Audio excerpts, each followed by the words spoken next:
Konkan railways एक major rail line है जो मुंबई को मैंगलोर से जोड़ती है। देश के वेस्टर्न कोस्ट पर बनी ये लाइन एक इंजीनियरिंग मार्वल है। 741 किलोमीटर और 72 स्टेशंस के साथ ये मोस्टली वेस्टर्न घाट्स के थ्रू जाती है, जो काफी डिफिकल्ट टेरेन है किसी भी रेलवे लाइन के लिए। 2000 से ज्यादा ब्रिजेस और 92 टनल्स लगी हैं इसे बनाने में, और टोटल कॉस्ट आई थी 3555 करोड़ रुपए। 3 राज्यों से गुजरती है, महाराष्ट्र, गोवा और कर्नाटका, और 1998 तक ये फुली ऑपरेशनल हो गई थी। यानी 1998 से पहले कोई भी डायरेक्ट रूट नहीं था मुंबई से मैंगलोर के बीच। लोगों को पुणे, बेलगाम, हुबली से होते हुए जाना पड़ता था, इतना घूमकर। जिस ट्रिप में अभी 17 घंटे लगते हैं, उसमें पहले 2 दिन से ज्यादा लग जाते थे, और कई बार तो मल्टीपल ट्रेन भी चेंज करनी पड़ती थी। फिर इसे बनाने में इतना टाइम क्यों लगा, इसकी स्टोरी भी काफी इंटरेस्टिंग है। पहली बार इधर रेल लाइन बनाने का सुझाव 1894 में रखा गया था। ब्रिटिश सरकार और रेल कंपनीज चाहती थी कि उनके पोर्ट्स बेहतर कनेक्ट हो जाएं एक दूसरे से और ट्रेड और कॉमर्स बढ़े, लेकिन फिजिबिलिटी स्टडी में उन्होंने इसे फाइनेंशियली अनवायबल पाया। तब की टेक्नोलॉजी इसे बना तो लेती, मगर डिफिकल्ट टेरेन की वजह से भारी इंजीनियरिंग करनी पड़ती,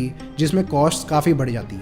इसलिए 750 किलोमीटर का हाईवे ही एक जरिया रहा मुंबई से मैंगलोर के बीच, या सी से ही कवर किया जा सकता शिप्स की मदद से। कुछ साल बाद 1907 में मैड्रास से शोरनूर के रास्ते मैंगलोर तक रेलवे लाइन बनाई मैड्रास रेलवे कंपनी ने। इसका स्कोप देखते हुए इसे मुंबई तक एक्सटेंड करने का भी प्रपोजल रखा उन्होंने, मगर सेम ही आउटकम निकला, कॉस्ट बहुत ज्यादा थी। इसका मेन रीजन था कि रूट में कम पॉपुलेशन और कम ट्रेड है बाकी रूट के कंपैरिजन में, तो वो कॉस्ट रिकवर नहीं हो पाएंगी। इसके अलावा रूट को गोवा से गुजरना था, जो उस वक्त पोर्चुगीज कंट्रोल में था। वो भी ब्रिटिश रेल कंपनीज के साथ इतना कोऑपरेट करने को तैयार नहीं थे। फिर से कई सालों के लिए इस आइडिया को ड्रॉप कर दिया गया। इंडिपेंडेंस के बाद कोंकण रेल का आइडिया दोबारा उठाया गया और 1957 में कई जगह एरियल सर्विस भी किए गए। मुंबई की एग्जिस्टिंग लाइन को भी धीरे धीरे एक्सटेंड करना शुरू किया, जैसे 1964 में दीवा से पनवेल तक और 2 साल बाद आपटा तक। उसी साल रेलवे मिनिस्टर ने इसे साउथ में और एक्सटेंड करने का प्रपोजल रखा वेस्टर्न कोस्ट रेलवे के नाम से। इसके लिए मैंगलोर और दसगांव से रत्नागिरी के बीच सर्विस करवाए गए, मगर इन सब कोशिशों के बावजूद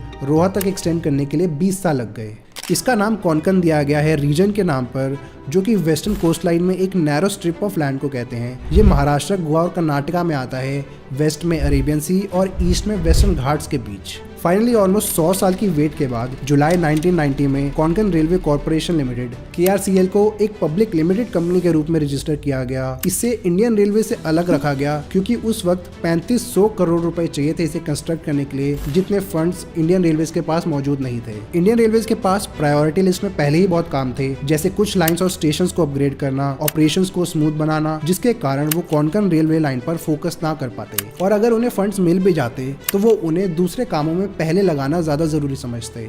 ये देखते हुए पार्लियामेंट ने रेल मंत्रालय के अंडर मगर इंडियन रेलवे से अलग एक कंपनी बनाई और उसे डायरेक्टली फंड्स एलोकेट किए। इससे कोंकण रेल बनाना पॉसिबल हो पाया। बजट पास होते ही रोहा को मैंगलोर से कनेक्ट करने का काम भी शुरू हो गया। पूरे रूट को 7 सेक्टर्स में बांटा गया, जिसमें हर एक सेक्टर लगभग 100 किलोमीटर लंबा था। 3 स्टेट से पास करता है ये रूट, 382 किलोमीटर महाराष्ट्र से, 105 किलोमीटर गोवा से और 273 किलोमीटर कर्नाटका से। इसके पहले 2 सेक्शंस 1993 में खुले, मैंगलोर से उडुपी और रोहा से वेरा के बीच, और पूरा रूट जनवरी 1998 में खुल गया, और उसी समय सावंतवाड़ी एक्सप्रेस चलने लगी रूट पर। टोटल 3555 करोड़ रुपए लगे इसे बनाने में। रूट में 2116 ब्रिजेस और 92 टनल्स शामिल हैं, ताकि टर्न्स और ग्रेडियंट कम से कम रखा जा सके स्पीड मेंटेन करने के लिए। रूट का एवरेज ग्रेडियंट सिर्फ 0.38 डिग्रीज है, और 160 किलोमीटर पर आवर की डिजाइन स्पीड पाने के लिए मैक्सिमम कर्व रेडियस 1.26 किलोमीटर की रखी गई है। लॉन्गेस्ट टनल 6.5 किलोमीटर लंबी है रत्नागिरी के पास कार्बुडे टनल, और टॉलेस्ट वायडक्ट 64 मीटर हाई है पनवल नदी पर, और वो भी रत्नागिरी के पास। टोटल 72 स्टेशन आते हैं पूरे रूट में, मगर ज्यादातर एक्सप्रेस ट्रेन सिर्फ कुछ मेजर स्टेशन पर ही रुकती है। तीनों स्टेट्स ने भी फाइनेंसिंग प्रोवाइड की थी इसके लिए। भारत सरकार का 51% हिस्सा था, बाकी महाराष्ट्र का 22%, कर्नाटका का 15% और केरला और गोवा दोनों का 6% construction Larsen and Toubro, Gammon India और एफकॉन्स ने किया अलग अलग सेक्शंस में। अलाइनमेंट को फाइनलाइज करने के लिए सैटेलाइट इमेजेस का इस्तेमाल किया गया, और काम दोनों एंड से शुरू हुआ साथ में।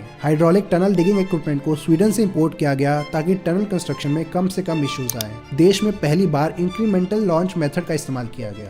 इन अचीवमेंट्स के अलावा कंस्ट्रक्शन में कई चैलेंजेस का भी सामना करना पड़ा, जिसमें सबसे पहले था लैंड एक्विजिशन प्रोसेस। लगभग 43,000 लैंड ओनर्स से जमीन खरीदने में कंपनसेशन और रीलोकेशन के इश्यूज उठे। गोवा में इन पर कोर्ट केसेस भी हुए इन्वायरमेंटल नॉर्म्स के वायोलेशन को लेकर। सेंसिटिव इकोलॉजी को हार्म पहुंचाने के लिए उन पर इल्जाम लगाए गए, जिसके बाद प्रोजेक्ट को को 9 महीने के लिए रोक दिया गया। एक हाई लेवल कमेटी ने एक बार फिर से स्टडी की और कुछ रिकमेंडेशंस दिए रूट के लिए, जिसके पूरा होने पर काम फिर से कंटिन्यू हो पाया। कुछ टनल कंस्ट्रक्शन के दौरान रूफ कोलैप्स होने से काफी डिलेज भी देखने को मिले, क्योंकि यहाँ काफी सॉफ्ट सॉइल मौजूद थी। इस डेंजरस सिचुएशन की वजह से 19 वर्कर्स की भी जाने गई, जिनके परिवार वालों को कंपनसेशन दिया गया। पूरे प्रोजेक्ट के दौरान कुल 74 जाने गई। क्योंकि ये प्रोजेक्ट बनाना पहले से ही काफी डिफिकल्ट साबित होने वाला था, इसीलिए इसको बनाने के लिए एक ब्रिलियंट रेलवे इंजीनियर और मैनेजर की जरूरत थी। यहाँ एंट्री हुई ई श्रीधरन की। ये पहले से ही काफी अकम्प्लिश थे और कई बड़े रेलवे प्रोजेक्ट्स में उनका भारी योगदान रहा था। जैसे 1964 में एक सुपर साइक्लोन ने जब रामेश्वरम के पास पाम्बन ब्रिज को डिस्ट्रॉय कर दिया, तब इसे रिस्टोर करने की जिम्मेदारी ई श्रीधरन को दी गई थी 6 महीने के टारगेट के साथ। उन्होंने अपनी रिसोर्सफुलनेस दिखाते हुए इसे सिर्फ 46 डेज में पूरा कर दिखाया। ये रूट आज भी यूज होता है और कोई भी मेजर इशू नहीं देखने को मिला इतने सालों में। आज उसके पैरेलल में एक नया पाम्बन ब्रिज बनाया जा रहा है वर्टिकल लिफ्ट सेगमेंट के साथ, जिसके बारे में हमने डिटेल में बात की है इस वीडियो में। इसे देखने के लिए आई बटन पर क्लिक करें। पाम्बन ब्रिज की सफलता के बाद ई श्रीधरन को कोलकाता भेजा गया, कोलकाता मेट्रो की प्लानिंग, डिजाइनिंग और इम्प्लीमेंटेशन करने के लिए as a deputy chief engineer. ये तब देश में सबसे एडवांस प्रोजेक्ट में से एक था। पहली बार इंडिया में मेट्रो रेल बनाई जा रही थी और इसका काम शुरू हुआ 1970 में। उन्होंने काम स्टार्ट कर दिया और फाउंडेशन स्टोन भी ले कर दिया था, मगर 1975 में उन्हें प्रोजेक्ट से ट्रांसफर कर दिया गया। उसके बाद वो वेस्टर्न रेलवे के जनरल मैनेजर रहे कुछ सालों के लिए और 1990 में जब वो रिटायर होने ही वाले थे, रेलवेज ने एक्सटेंशन देकर कोंकण रूट को बनाने की रिस्पॉन्सिबिलिटी सौंपी। इसे उन्होंने बखूबी निभाया चीफ मैनेजिंग डायरेक्टर के रूप में। उनकी लीडरशिप में इस पर स्पीड से काम हुआ और सिर्फ 8 साल में पूरा रूट बनकर तैयार था। सिर्फ 3 साल का डिले और 15% कॉस्ट ओवररन देखने को मिले, जो कि पब्लिक प्रोजेक्ट में बहुत रेयर होता है। कोंकण रेलवेज की सफलता के बाद उन्होंने 1998 में दिल्ली मेट्रो बनाने की कमान संभाली। 4 साल बाद 30,000 से शादरा का पहला स्ट्रेच खुल भी गया और आज दिल्ली मेट्रो देश का सबसे बड़ा मेट्रो नेटवर्क है, जहां पर काम टाइमली और बजट के अंदर पूरा हो जाता है। उसके बाद उन्होंने कोची, जयपुर और लखनऊ मेट्रोज में भी एडवाइस किया, इसीलिए आज उनको मेट्रो मैन ऑफ इंडिया के नाम से जाना जाता है। अगर कोंकण रेलवे के प्रेजेंट स्टेटस की बात की जाए तो 100 से ज्यादा ट्रेन चलती हैं रूट पर। इनमें 46 पेयर मेल या एक्सप्रेस ट्रेन के हैं और 4 पेयर पैसेंजर ट्रेन के। इसके अलावा 600 से ज्यादा स्पेशल ट्रेन भी चलाई जाती हैं समर, विंटर्स और अलग अलग हॉलीडेज के वक्त। हर साल 3 करोड़ से ज्यादा पैसेंजर्स कोंकण रेलवे से ट्रैवल करते हैं, जो कि पिछले 20 सालों में 7 गुना बढ़ गए हैं और 3,300 करोड़ रुपए का रेवेन्यू है इनका हर साल। इसके बनने से काफी फायदा भी देखने को मिला है लोगों को ट्रेड और माइग्रेशन में। वेस्टर्न कोस्ट को देश के बाकी हिस्सों से बेहतर कनेक्टिविटी मिलने से लोकल इंडस्ट्रीज प्रोडक्ट्स को चीपर रेट पर इंपोर्ट और एक्सपोर्ट कर सकती है। इस रूट में रहने वाली पॉपुलेशन धीरे धीरे नॉन एग्रीकल्चरल ऑक्यूपेशंस की तरफ भी शिफ्ट होने लगी है। मुंबई, गोवा और मैंगलोर जैसे बड़े शहरों की तरफ माइग्रेशन बढ़ा है, जो रूरल एरिया से बेहतर अपॉर्चुनिटीज के लिए लोग इस्तेमाल करते हैं। टूरिज्म इंडस्ट्री को भी बूस्ट मिला है। कई अनटैप प्लेसेस जैसे गणपतिपुले, अंबोली और रत्नागिरी जैसे सीनिक स्पॉट्स में लोग ज्यादा ट्रैवल करने लगे हैं और गोवा में तो टूरिज्म बड़ा ही है इसकी वजह से। इसके बनने से पहले मुंबई से गोवा के बीच 20 घंटे लगते थे लोगों को, पुणे के रास्ते जाना पड़ता था और रामनगर में ट्रेन चेंज करनी पड़ती थी। अब मुंबई से गोवा सिर्फ 8-9 घंटे लगते हैं। रोज जनशताब्दी, वंदे भारत, तेजस एक्सप्रेस और डोरंटो एक्सप्रेस चलती है इनके बीच। इसके बेनिफिट्स देखते हुए रूट को डबल ट्रैक करने के भी प्लान्स बने, जो कि पूरी सिंगल ट्रैक थी पहले। रोहा से वीर तक 47 किलोमीटर लंबा सेक्शन डबल ट्रैक कर दिया गया है 2021 में 770 करोड़ रुपए की कॉस्ट के साथ। इसके अलावा 324 किलोमीटर के सेक्शंस को अभी भी डबल ट्रैक किया जा सकता है आसानी से, क्योंकि ये सेक्शन मोस्टली फ्लैट टेरेन पर मौजूद है। जैसे मदुरै से वैभववाड़ी रोड तक का ये 88 किलोमीटर लंबा स्ट्रेच। इसके अलावा रूट को इलेक्ट्रीफाई करने के लिए भी प्रपोजल्स रखे गए थे 2015 में एफिशिएंसी इंप्रूव करने के लिए। 2019 में L&T ने थकूर से बिजूर का स्ट्रेच इलेक्ट्रीफाई किया।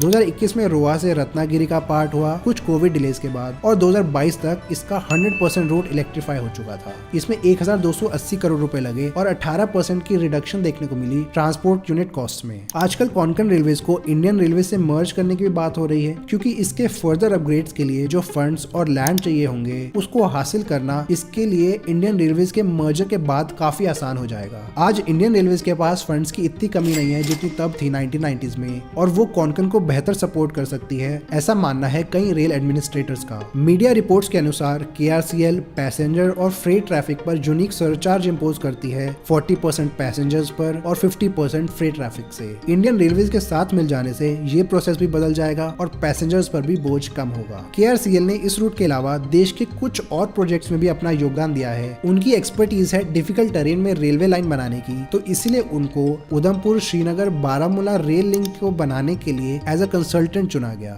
ये एक इंपॉर्टेंट प्रोजेक्ट है जो कश्मीर को भारत के बाकी रेल नेटवर्क से जोड़ता है। इसमें उन्होंने 22 ब्रिजेस का निर्माण भी किया है इंडियन रेलवे के साथ मिलकर, जिसमें चेनाब ब्रिज भी शामिल है, दुनिया का टॉलेस्ट रेल ब्रिज। ये एक आयरन एंड कंक्रीट का आर्च ब्रिज है जो चेनाब नदी के 359 मीटर ऊपर से गुजरता है। ये कटरा से थोड़ा आगे जाकर बना है और बनाने में 1500 करोड़ रुपए लगे। इसके ऊपर हमने पूरी डिटेल्ड वीडियो बनाई है, इसे देखने के लिए आई बटन पर क्लिक करें। जैसे कोंकण रेलवे इंडिया में हिल्स पर रेलवे लाइन बनाने के लिए मशहूर है, वैसे ही स्विट्जरलैंड काफी फेमस है एल्प्स पर रेलवे लाइन बिछाने के लिए। इस मॉन्यूमेंटल टास्क को कंप्लीट करने के लिए वो सैकड़ों रेलवे टनल्स का इस्तेमाल करते हैं, जिनमें से एक है Gotthard base tunnel, world's longest railway tunnel. इसकी ड्रिलिंग 1999 में शुरू हुई और 2016 में पब्लिक के लिए खोल दी गई थी। 57 किलोमीटर की लंबाई के साथ ये सदर्न स्विट्जरलैंड में ऑस्टफील्ड को बोर्डियो से कनेक्ट करती है। इसको बनाने में कन्वेंशनल टनलिंग मेथड के बजाय specialised tunnel boring machines TBMs का इस्तेमाल किया गया डबल शील्डिंग के साथ। इससे वो रॉक्स को आसानी से एक्सकवेट भी कर पाए और टाइम एंड कॉस्ट सेविंग भी देखने को मिली। ऐसी कुछ टेक्नोलॉजीज का इस्तेमाल इंडिया की नई टनल्स में भी किया जा रहा है, जैसे US-BR रूट। इसके अलावा अभी भी इंडिया में हिमाचल, उत्तराखंड और लद्दाख के कुछ टूरिस्ट और ट्रेड डेस्टिनेशंस में रेलवे लाइंस उपलब्ध नहीं है। इनको बेहतर कनेक्ट किया जा सकता है रेल लाइन से, अगर इंडिया स्विट्जरलैंड की माउंटेन रेलवे से सीख कर नई टेक्नोलॉजीज इधर इंट्रोड्यूस करे। ऐसा इम्पॉसिबल नहीं है कि दिल्ली से शिमला और मनाली के रास्ते ले तक एक रेलवे रूट बनाया जा सके, मगर वो बनाना बहुत मुश्किल होगा। स्विट्जरलैंड के जैसे ही हम जापान से भी इन टेक्नोलॉजीज को इंडिया में ला सकते हैं मुश्किल प्रोजेक्ट्स के लिए। जापान भी काफी फेमस है अपने हिली एरियाज में रेलवे लाइंस बनाने के लिए। इतना ही नहीं, अब जापान एक हाई स्पीड ट्रेन प्लान कर रही है जो मैग्लेव टेक्नोलॉजी से चलेगी। ये वर्ल्ड की फास्टेस्ट ट्रेन होगी 600 किलोमीटर पर आवर की स्पीड के साथ टोक्यो से नागोया के बीच। इसका नाम चुओ शिंकानसेन दिया गया है और ये 2.5 घंटे की ट्रैवल जर्नी को अब 40 मिनट बना देगी और इसका 90% रूट टनल्स में बनेगा। ऐसी मैग्लेव टेक्नोलॉजीज अभी तो काफी एक्सपेंसिव है इंडिया में लाने के लिए, लेकिन फ्यूचर में इनका इस्तेमाल किया जा सकता है कुछ मेजर सिटीज को कनेक्ट करने के लिए। ऐसे ही माउंटेन रेलवे बनाने में एक चीज सबसे ज्यादा मैटर करती है और वो है ग्रेडियंट। ग्रेडियंट का मतलब आसान भाषा में है ट्रैक का स्लोप। इसे कम से कम स्टीप रखना पड़ता है स्पीड और एफिशिएंसी के लिए। इसके अलावा ग्रेडियंट ब्रेकिंग और सेफ्टी को भी इफेक्ट करता है, क्योंकि ज्यादा ग्रेडियंट्स पर ट्रेन को रोकना मुश्किल हो जाता है, स्लिप करने लगते हैं व्हील्स। जब ग्रेडियंट ज्यादा स्टीप होता है तो कम लोड, पावरफुल इंजन और कम स्पीड ही हैंडल कर सकता है वो ट्रैक, जो कि ज्यादा कॉस्टली होता है ओवरऑल।